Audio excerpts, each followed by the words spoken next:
Currently, there is actually no parental protection other than maternity protection under the Employment Ordinance. Fathers, in other words, don't enjoy any paternity leave pay or any paternity leave at all. However, the Hong Kong government and some multinational companies provides, for example, 5 days of leave for fathers.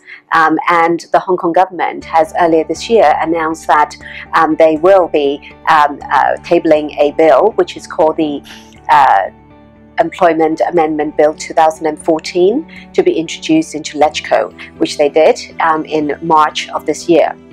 The bill will be an amendment to the Employment Ordinance, which means that would cover all the locals and expats who have a Hong Kong employment contract.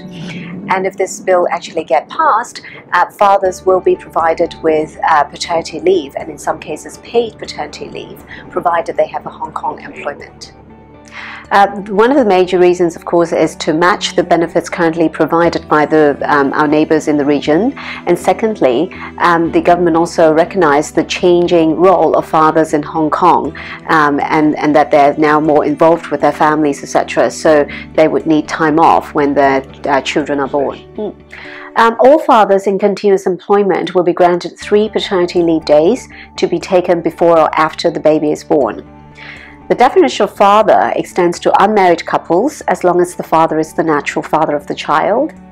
And similar to that of maternity leave, the father must have been in continuous employment of 40 weeks before taking off the paternity leave to be eligible for paid leave.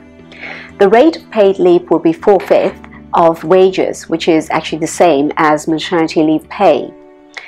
It is an offence not to grant paternity leave, so I think the government is getting very serious on that.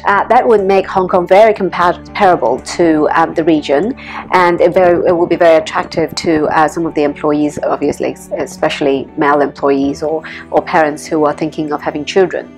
However, this will also have quite an effect on some of the smaller and medium enterprises, because the cost of employing employees will be a little bit higher. It looks like the legislation will likely come through, I would say probably within 2014. Some employers are already putting in place systems, for example, of taking paternity leave, notification procedures, policies, and also they are doing projections of cost analysis. Some are even considering of introducing this benefit earlier than the law, and some may be considering of providing a little bit more than what the law provides.